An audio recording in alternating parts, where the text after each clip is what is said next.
Selamat pagi anak-anakku kelas 10. Selamat memasuki jenjang SMA ya. Sekarang kamu sudah anak SMA. Kita bersyukur pada Tuhan. Kamu diterima di SMA Negeri 70 yang wow gitu ya. Yang impian menjadi impian banyak anak-anak. Jadi kamu harus bersyukur kamu bisa dapat di SMA 70 Jakarta, memikirkan begitu banyak anak, ratusan anak yang lain. Jadi puji Tuhan ya sayang. Ingat, sadari itu adalah salah satu bukti dari Tuhan sangat mengasihi kita. Oke, pelajaran pertama kita adalah saya pribadi yang unik. Saya ulang, saya pribadi yang unik. Dengar kata unik, apa yang melintas di bayangan di benak Anda? Unik berarti berbeda dari yang lain. Hanya satu, spesial. Jadi kamu adalah masing-masing dari kamu ini, masing-masing dari kita itu adalah spesial. Hanya satu. Oke, jadi kita harus bangga dengan itu. Terus apa sih yang menjadi bukti keunikan kita? Bukti dari keunikan kita bisa di ciri fisik.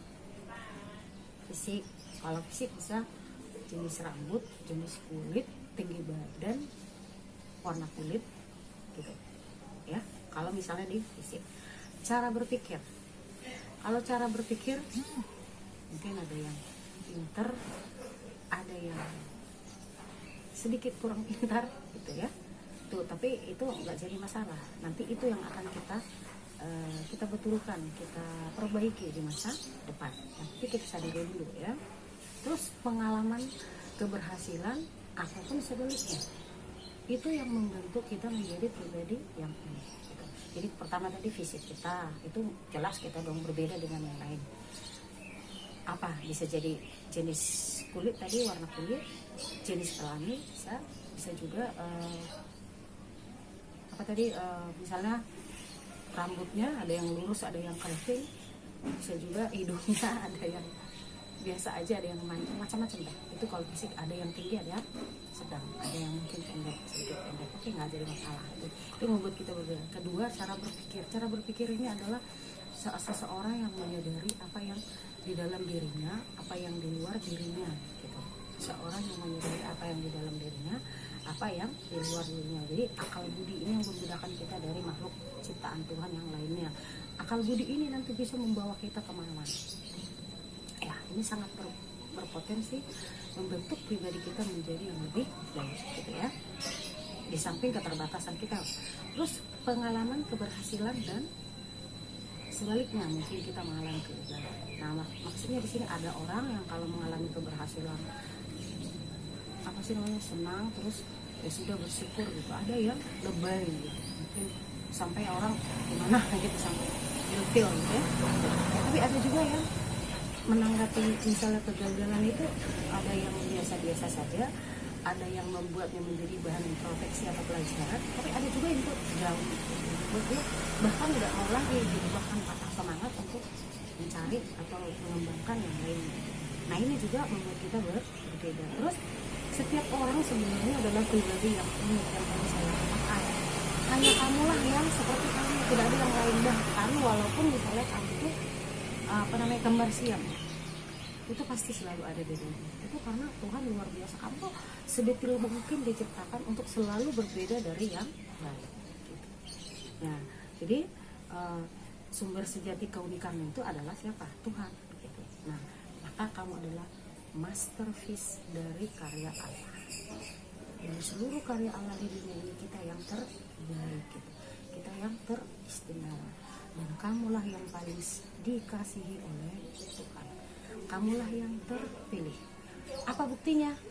Ikuti, tonton ya. Ibu sudah buat di PowerPoint yang dijadikan video Who am I? Benarkah? Di sana buktikan. Benarkah kamu adalah yang dikasihi, yang dipilih oleh Tuhan? Tonton sampai habis ya. Selamat menyaksikan. Terima kasih. Selamat bertemu anak-anakku kelas 10 SMA Negeri 70 Jakarta yang saya kasihi. Sebagai materi awal pelajaran kita untuk semester pertama ini, karena disuruh harus mencari materi yang esensial, Nah, maka ibu memilih tema ini untuk bisa merangkum materi tentang siapakah saya, siapakah Anda, siapakah kita di hadapan Tuhan.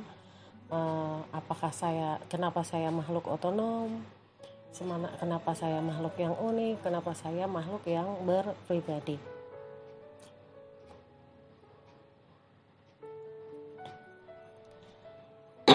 Untuk itu, ibu mencoba mempersiapkan PowerPoint sederhana di bawah ini. Semoga bisa membantu kita semua untuk pengenalan diri.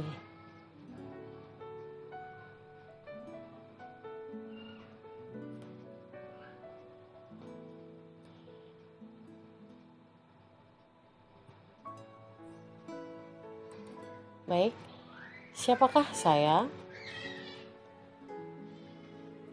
Saya bisa siapa aja, misalnya Peter, Yohana, anak murid, apakah saya guru, dokter, kakak, adik, pimpinan, bawahan, dan lain-lain.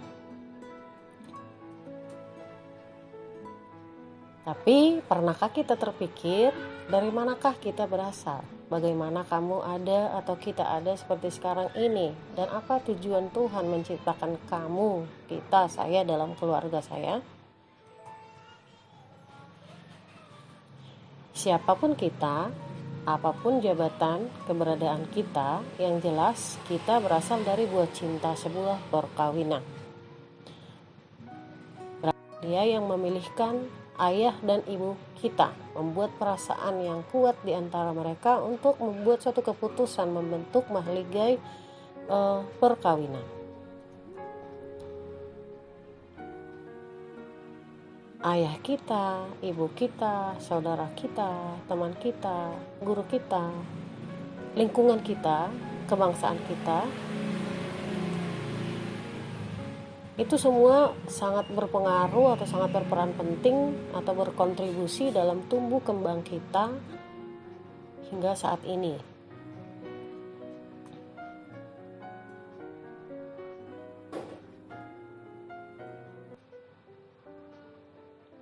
Lalu,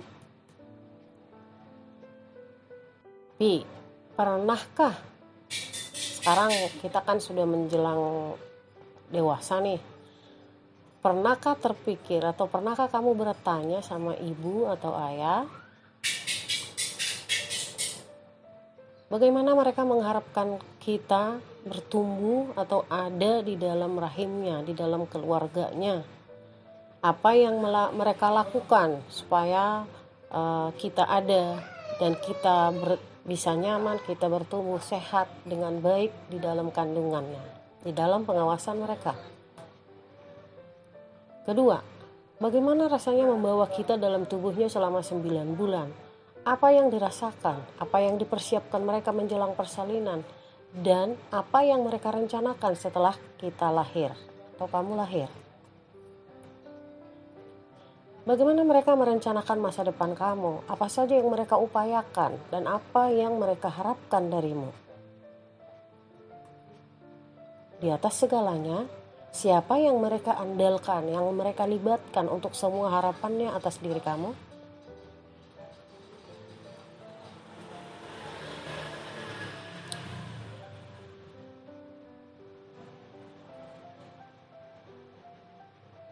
Bila seperti itu,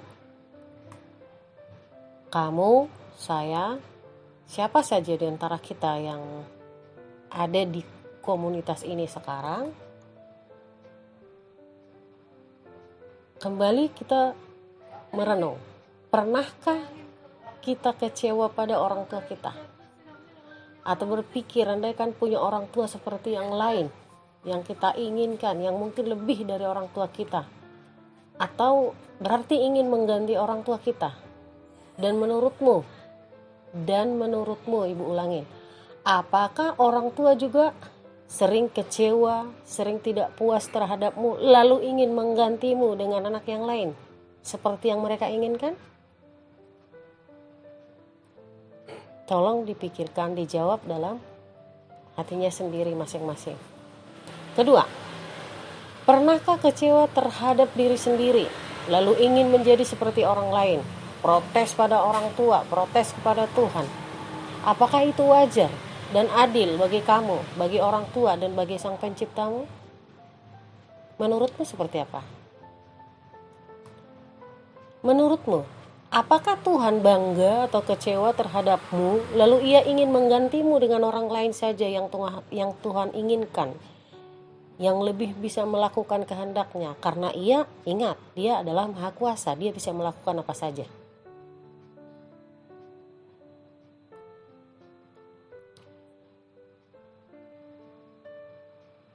Selanjutnya,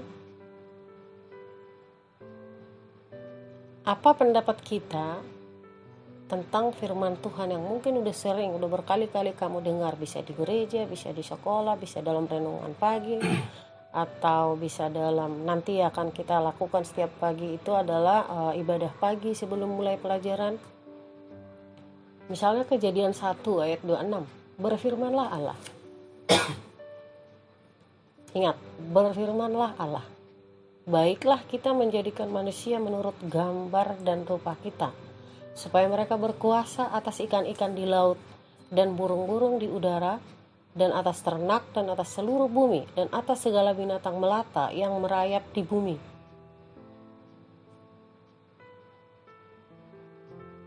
Tuhan merencanakan menciptakan kita, bahkan itu menurut gambar dan rupa Tuhan sendiri. Sekarang coba ingat tadi, flashback ke belakang. Kamu yang sering tidak puas dengan misalnya dengan orang tua, dengan apa yang sudah diberikan Tuhan, dengan apa yang sudah ada dalam diri kamu sekarang, yang ingin juga menjadi seperti orang lain. Apakah begitu gambar dan rupa Allah yang menurut kamu, begitukah gambar dan rupa Allah?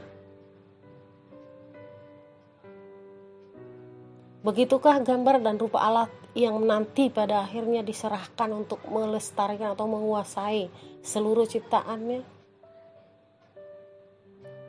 Yang sering tidak puas dengan diri sendiri, tidak puas dengan orang tua, bahkan protes dengan Tuhan.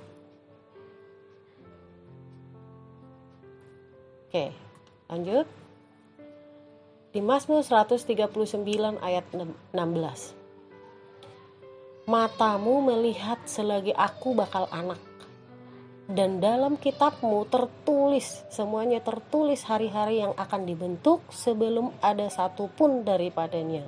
Ingat, ini yang dilakukan Tuhan kepada kita sebelum Dia menempatkan kita, mengizinkan kita bertumbuh di dalam rahim ibu kita.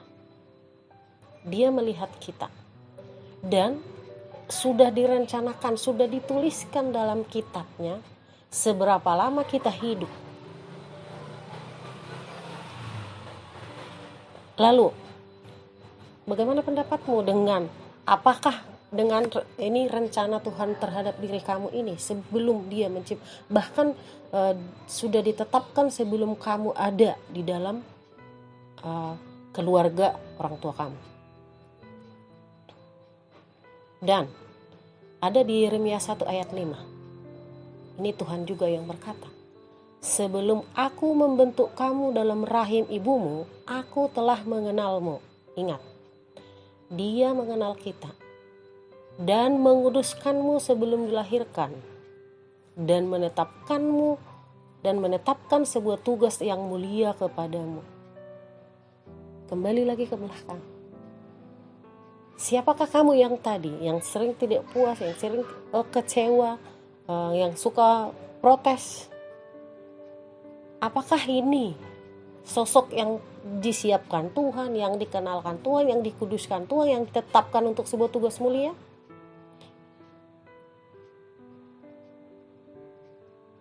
Logikanya kita berpikir, seseorang yang diberi tugas mulia, yang dipersiapkan dengan baik adalah seseorang yang mumpuni, yang mampu. Berarti kamu menyimpan banyak kemampuan, banyak kualitas yang sudah dipersiapkan Tuhan di dalam diri kamu, dan kamu tidak menggunakannya. Kamu tidak mengenalinya, atau mungkin kamu tidak menyadarinya. Lalu Itu di perjanjian lama. Sekarang mari lihat di perjanjian baru. Yesus bilang, akulah yang memilihmu. Kalau selengkap ini kan Ibu atur nih supaya jangan panjang-panjang ayatnya. Kalau awalnya ini sebenarnya kan bukan engkau yang memilihku, tetapi akulah yang memilihmu dan menetapkanmu supaya pergi menghasilkan buah. Ingatlah, kamu itu seseorang yang dipilih. Coba pikirkan, kalau kamu disuruh memilih, apakah kamu memilih yang jelek atau memilih yang bagus? Tentu kamu memilih yang terbaik. Ada standar yang kamu yang kamu mungkin pegang untuk sebuah kualitas terbaik itu apa-apa saja. Nah, ya Yesus juga begitu. Kamu adalah yang dipilih dan ditetapkan untuk pergi, berarti diutus. Itu tadi tugas yang mulia tadi, dan harus menghasilkan buah. Nanti di ayat-ayat yang lain ya, buahmu itu tetap atau menghasilkan buah yang berlimpah gitu. Ya, bisa nanti kamu baca-baca, kamu cari-cari lagi. Oke. Selanjutnya ada juga di Matius 10 ayat 30 sampai 31. Dan rambut di kepalamu pun terhitung semua, dan kamu lebih berharga daripada banyak burung pipit yang tidak akan jatuh ke bumi di luar kehendak Bapamu. Artinya sebenarnya itu sebagaimana kita melihat burung pipit atau banyak burung di sana, di luaran sana, atau banyak hewan atau banyak tumbuhan, itu satu pun itu nggak ada yang mati, nggak ada yang layu kalau tidak dikehendaki oleh Allah. Sementara kamu tuh jauh lebih berharga daripada itu semua itu. Bahkan rambut di kepalamu pun terhitung semua. Artinya Tuhan itu begitu melihat kamu, begitu mengenali kamu. Bahkan seluruh yang ada dalam dirimu itu Tuhan tahu. Nah, sekarang kalau misalnya nih ditanyakan, apakah kamu begitu masih ragu-ragu bahwa Tuhan itu begitu berperan atau begitu mempersiapkan kamu sedemikian rupa untuk menjadi seseorang yang terbaik? Selanjutnya ada di 1 Korintus 6 ayat 19 ayat 20. Tubuhmu adalah bait Roh Kudus yang harganya telah dibayar dengan lunas. Muliakanlah Allah dengan tubuhmu. Banyak di antara kalian yang meratapi hidupnya, meratapi keberadaan dirinya. Kenapa saya kurang putih, kenapa saya kurang tinggi, kenapa saya kurang langsing, kenapa saya tidak seganteng yang sana, kenapa saya tidak secerdas yang sana. Nah, jadi hanya meratapi itu bahkan akhirnya tertinggal tidak melakukan gebrakan atau sesuatu di dalam hidupnya. Bagaimana caranya gitu ya, bagaimana caranya bahwa saya yang seperti ini menjadi seorang yang lebih baik gitu, atau sering orang bilang gini-gini juga saya nggak jelek-jelek amat. Artinya kita mempunyai rasa percaya diri, ya minimal rasa percaya diri gitu.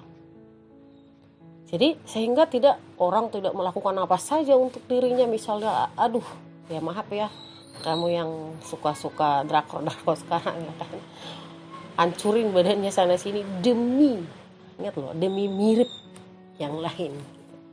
Padahal tadi kamu tuh sudah diciptakan atau dirancang Tuhan sedemikian rupa gitu. Tapi demi untuk seperti orang lain kamu melakukan berbagai macam hal, bahkan itu bisa menyakitkan, itu bisa merogoh uang yang banyak untuk menyita pikiran ke segala macam gitu. Jadi coba dipertimbangkan atau coba dipikirkan kembali, begitukah seorang yang dipersiapkan Tuhan memperlakukan dirinya atau menyadari atau menerima keberadaan dirinya? Lalu ada lagi yang menguatkan, 1 Korintus 3 ayat 17, bait Allah adalah kudus dan bait Allah itu ialah kamu. Ingatlah, jelek-jelek begini kita ini kan gambaran Allah. Tadi kan ingat di Kejadian, ini kita gambaran Allah. Dan bahkan ia berkenan diam di dalam diri kita. Sekarang saya mau tanya gitu, seandainya seseorang yang kamu muliakan, yang kamu hormati ingin datang ke rumahmu, apa yang kamu persiapkan? Tentu kamu membuat rumahmu senyaman mungkin, sebersih mungkin, seindah mungkin. Nah, demikian juga dengan kamu. Tuhan yang ingin berkenan diam di dalam kamu. Sekarang saya tanya, apakah diri kamu itu kamu persiapkan sedemikian rupa menjadi tempat yang terhormat, yang mulia bagi Tuhan? Saya kembalikan kepada kalian. Nah, untuk itu, sekarang, apakah kamu masih sering tidak puas dengan keberadaanmu? Dengan tadi udah beberapa hal, udah banyak hal yang kita bicarakan. Masih tidak puas atau masih menggerutu atau masih meratapi kekuranganmu? Bahkan kamu melupakan apa yang menjadi keunggulanmu, kelebihanmu dibanding orang lain? Apakah masih menyalahkan Tuhan? Apakah masih menginginkan orang tua yang lain? Apakah masih ingin seperti orang lain? Apakah kamu ingin berhenti saja, ya sudah, capek, menyerah saja? Atau apakah yang akan kamu lakukan setelah ini? Masih seperti yang kemarin-kemarin atau mulai merencanakan sebuah gebrakan dalam hidup kamu? Atau apakah yang akan kamu lakukan di dalam menghadapi situasi saat ini? Ingat loh, sekarang kita lagi di tengah pandemi COVID-19 gitu. Apakah misalnya nih, kamu mau ikut-ikutan orang aja, nggak peduli gitu, nggak peduli dengan orang lain misalnya gitu, atau merasa kuat, merasa hebat sehingga nggak peduli dengan aturan-aturan yang ada, apalagi yang katanya yang new normal. Aduh, ini menghalangi kebebasan saya, keleluasaan saya, harus pakai masker, harus cuci tangan, harus apalah, harus diam-diam di rumah, saya nggak bisa melakukan kebebasan seperti yang sebelum-sebelumnya. Terus saya nggak mau terima, saya mau bebas aja selagu-lagunya saya gitu. Itu kembali ke kamu. Terus bagaimana keputusanmu dalam menjalani era new normal ke depan? Apa yang bisa kamu lakukan? Ingat, apakah kamu akan menjadi orang yang tidak mau berkontribusi, tidak mau terlibat, tidak mau peduli dengan keberadaan di sekitar kamu? Boro-boro untuk bangsa atau untuk gereja, atau mungkin sekitaran kamu, di rumah, di keluarga kamu?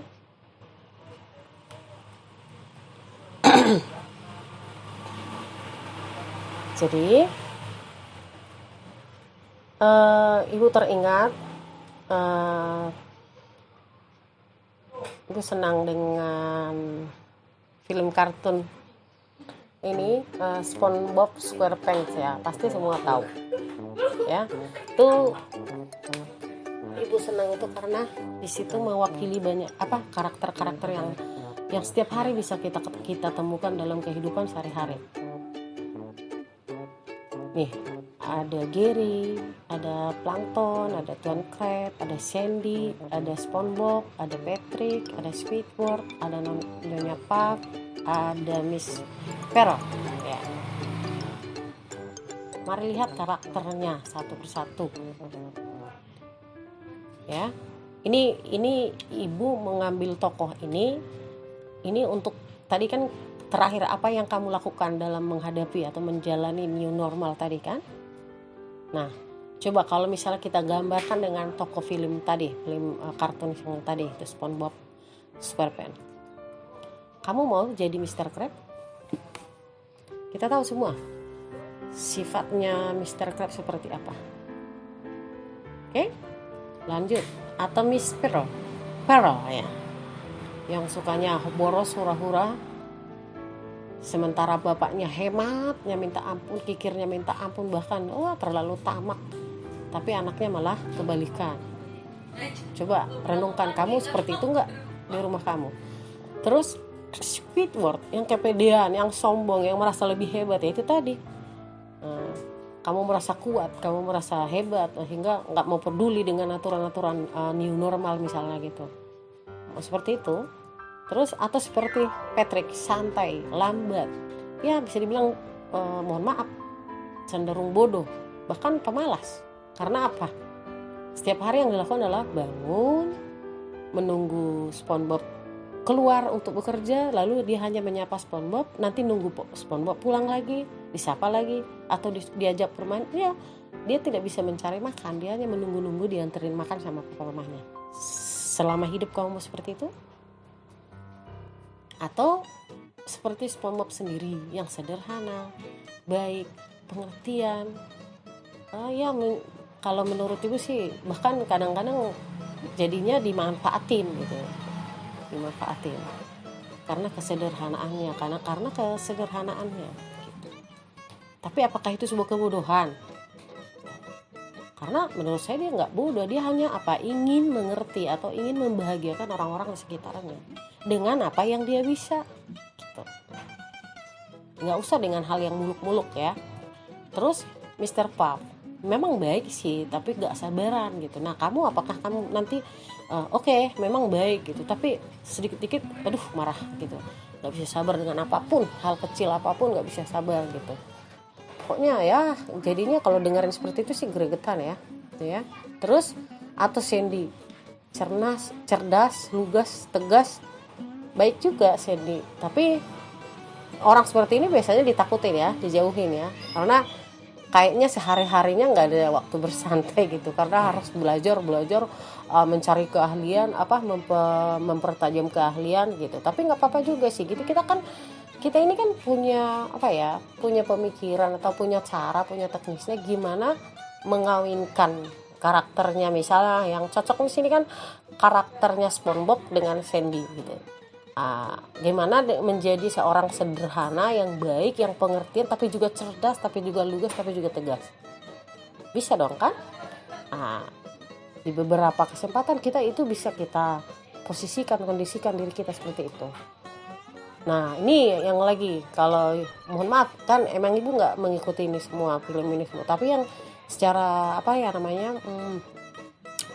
ibu rumuskan ini secara sederhana bahwa plankton itu sehari-harinya adalah berambisi ingin seperti Tuan Crab itu memiliki restoran yang laku, misalnya restoran yang terkenal, yang banyak peminat gitu. Bahkan saking ambisiusnya itu dia bahkan sering sekali menghalalkan segala cara, walaupun nanti sering kedapetan gitu ya, akhirnya jadi nggak enak, akhirnya jadi berantem. Nah mau selama hidup kamu mau pengen seperti orang lain, bahkan coba bayangkan loh kamu menghabiskan ya, seperti kalau saya ikutin film di SpongeBob SquarePants ini, plankton ini menghabiskan separuh dari hidupnya untuk mengejar-ngejar atau untuk mengambil alih atau untuk merebut atau untuk menyamai Tuan Crab gitu, hanya untuk menyamai loh gitu, bukan untuk lebih. Dan itu sering sekali juga mendapatkan tantangan, hambatan di sana sih, tapi bukan memicu dia untuk kenapa saya tidak membuat inovasi yang lain gitu. Nah ini nggak enaknya di situ tuh, dia rela membuang-buang waktu hanya sekedar sama gitu loh. Padahal waktu yang dibuang-buang tadi ini andaikan direncanakan inovasi baru, misalnya karir baru gitu ya, pekerjaan baru atau bisnis baru yang nanti juga membuat mereka mungkin bisa sama-sama terkenal mungkin, atau bahkan lebih terkenal dari Tuan SpongeBob. Harusnya kan logikanya lebih bagus itu gitu loh, daripada habis hari-harinya merencanakan bagaimana cara untuk mendapatkan resepnya Tuan Crab, dan berarti mau mendirikan restoran yang sama gitu.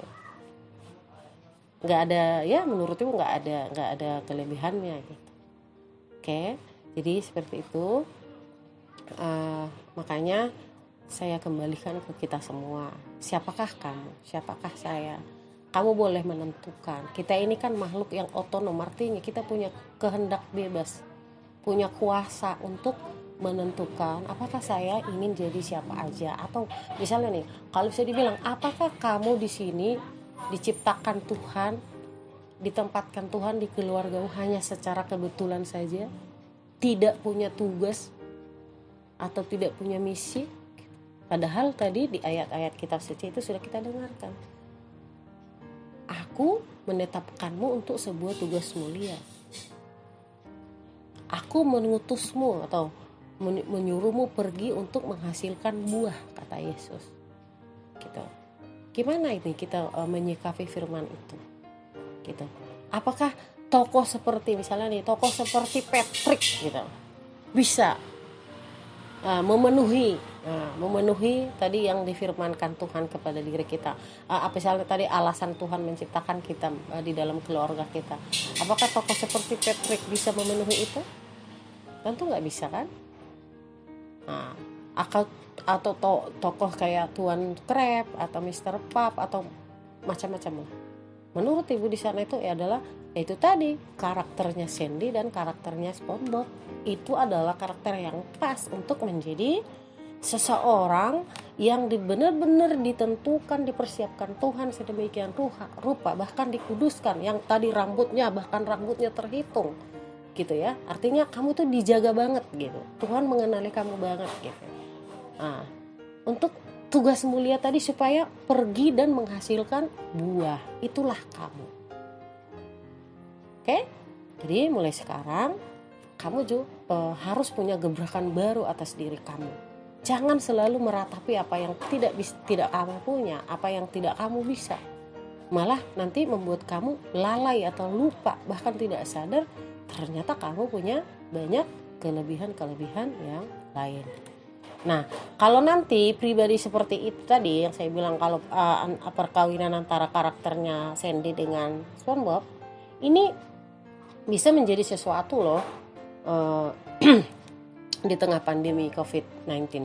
Artinya bukan sekedar bertahan, mungkin bisa berkontribusi gitu. Jadi jangan seperti Squidward juga terlalu kepedean gitu ya, terlalu merasa hebat. Akhirnya orang-orang apa? Ya mungkin mencibir gitu di depan, senyum-senyum, tapi begitu kamu berpaling kamu dimelet-meletin atau apa gitu. Mau seperti itu? Nah, itu. Jadi manusia makhluk otonom itu artinya berarti kamu yang menentukan kamu mau seperti apa, dan itulah kamu. Oke, terima kasih.